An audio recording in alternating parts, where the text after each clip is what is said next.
The Galactic Council chamber had stood for 12,000 cycles, a monument to diplomacy carved from crystallized starlight. Within its walls, 1,000 species had debated, negotiated, and forged the fragile peace that held the galaxy together. But today, for the first time in its history, the chamber fell silent not from reverence but from shock. Bella stood at the human delegation's podium, her hands pressed flat against the translucent surface. Behind her, Feroz gathered the last of their datapads, his jaw set in a hard line that she'd come to recognize over their 5 years of service together. The other delegates, Kree with their chitinous plates, Valorians with their luminescent skin, Threnics floating in their containment fields, all watched with expressions that translated universally to disbelief. "You cannot simply leave," High Arbiter Thelnox said, his 12 vocal chambers producing a harmony of confusion. "The humans are a founding member of the Council. You helped establish the Treaty of United Worlds." Bella's laugh was bitter. "We helped establish a treaty that apparently doesn't apply to us." The words hung in the recycled air. Around them, translation devices hummed as they converted her statement into 600 languages.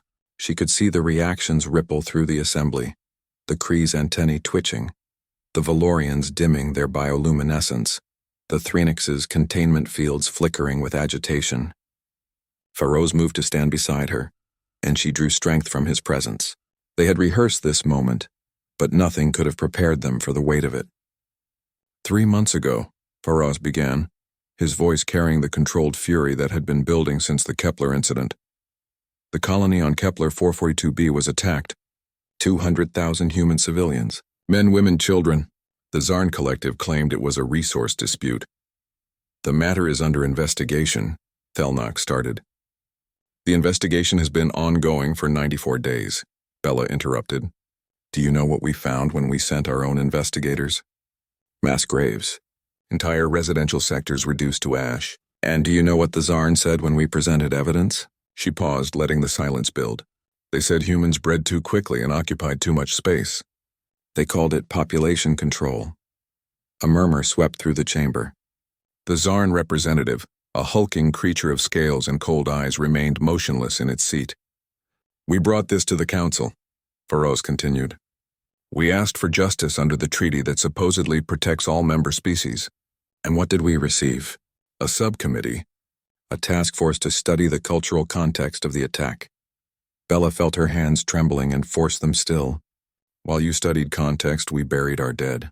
While you debated cultural sensitivities, human parents across the galaxy held funerals for children who were vaporized while attending school." Thelnox's chambers resonated with discomfort. "The Council must consider all perspectives." "Then consider this perspective," Bella said, her voice dropping to a dangerous quiet. "Humanity has been part of this Council for 60 years. In that time, we've contributed more peacekeeping forces than any other species. We've shared our technology, our medicine, our art. We've died in wars to protect species we just met, and when our people are slaughtered, we're told to wait for a committee report." She reached into her jacket and produced a small, metallic cube, a data core containing humanity's formal withdrawal from the Galactic Council. "Humanity is leaving the Council effective immediately," she announced. "We're recalling all our peacekeeping forces, closing our diplomatic missions, and severing our trade agreements with any species that voted to delay justice for Kepler 442b. The chamber erupted. Delegates rose from their seats, their various forms of communication creating a cacophony of protest. But beneath the outrage, Bella detected something else: fear. The Valorian Prime Speaker, whose people had been saved from extinction by human intervention 40 years prior, stood. "You would abandon the galaxy?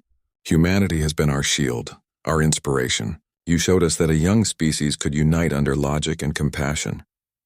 Feroz's expression softened slightly. "We learned something these past 3 months, Lumina. Compassion without action is just sentiment. Logic without justice is just calculation. We can't protect a galaxy that won't protect us." "The Zarn will be sanctioned," Thelnox said hastily. "We can reconvene the committee, expedite the process." "Expedite?" Bella's voice cracked like a whip. "Our people are already dead. Your expedited justice is 94 days too late." She placed the data core on the podium. "This contains our official withdrawal, along with the access codes to every human military installation, every shared technology patent, and every humanitarian mission we've been running across 60 worlds. She watched the realization dawn across alien faces. Humans didn't just fight in wars, they fed refugees, rebuilt cities, staffed hospitals in war zones, ran schools on frontier worlds. They were the galaxy's volunteers, its optimists, its believers in a better tomorrow. "What will you do?" the Threnix ambassador asked, its translated voice carrying genuine concern.